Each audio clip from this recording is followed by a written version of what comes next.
చుట్టూన్న వారు ఎప్పుడైనా మీతోటి ఎప్పుడు చూసినా కాన్స్టెంట్ కాంపిటీషన్ ఉందా? యు సీ ఎవ్రీవేర్ విమెన్ అంటేనే పోటీలు పడుతూ ఉంటారు కదా, పోటీలు పడుతూ ఉంటారు అన్నిటికీ. Do you have constant competitiveness in you? Competition వాళ్ళు చేస్తారా? నేను దీనికంటే 2 రెట్లు చేస్తా. అన్నిటికీ కాంపిటీషన్, అన్నిటికీ పోటీలు పట్టమే.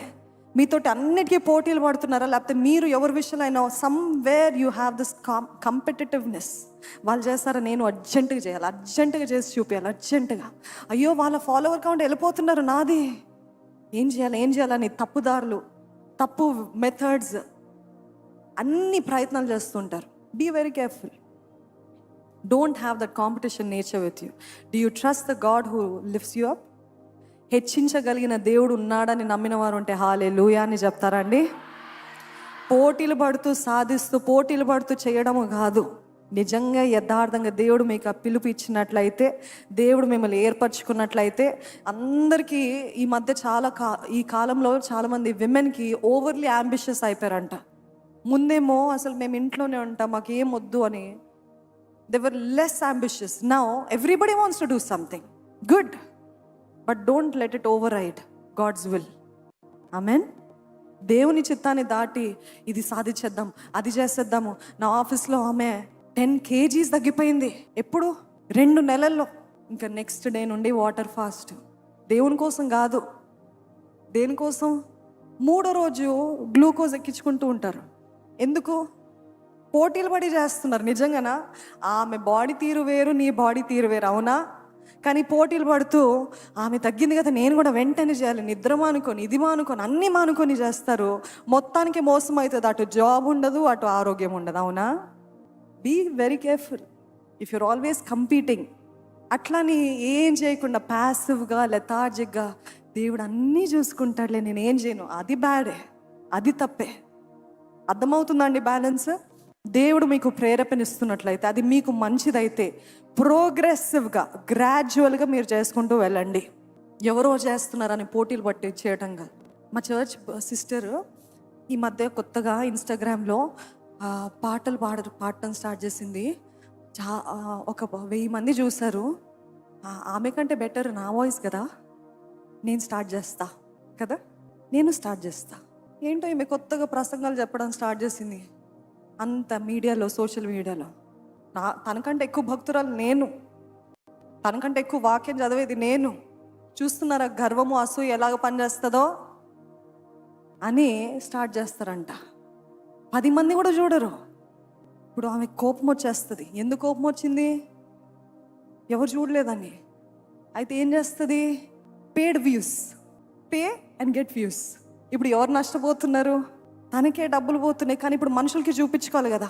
నేను అంటున్నాను, దేవుని చిత్తం లేకుండా మీరు ఎన్ని ప్రయత్నాలు చేసినా జీరో. దేవుని చిత్తంతో చిన్న ప్రయత్నం చేసిన దేవుడు అక్కడికి హెచ్చిస్తాడండి. నమ్మిన వారు ఉంటే హల్లెలూయా చెప్తారా? దేవుని సహాయము, దేవుని చిత్తములో, దేవుని నడిపింపుతోటి చేయండి. పలానా వాళ్ళు చేస్తారు, నేను చేస్తా కాదు.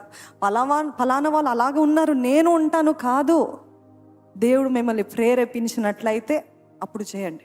దానియేలు ఎందుకు సింహపు బోన్లో వేయబడ్డాడు? ఎందుకు అంటే తెలుసా? ఆ ఒఫీషియల్స్ అందరూ, కింగ్ చుట్టూ ఉన్న ఒఫీషియల్స్ అందరికి అసూయ కలిగిందంట. ఈ రాజు ఎప్పుడు చూసినా ఈయననే ఫేవర్ చేస్తూ ఉంటాడు. ఈ రాజు ఎప్పుడు చూసినా ఆయన మాటే వింటాడు, ఆయన ఏం చెప్తాడు అదే చేస్తాడు. ఆయన అంటే ఒక లాంటి ఫేవర్ ఉంది కదా, ఈయన తీసేద్దాం. ఎక్కడి నుండి స్టార్ట్ అయింది? అసూయ. Do you see? కయీను హేబెల్ ఎందుకు చంపాడు? అసూయ. సౌలు దావీదుని ఎందుకు తరిమాడు? అసూయ. దానియేలు ఎందుకు సింహపు బోనలో వేయబడ్డాడు? అసూయ.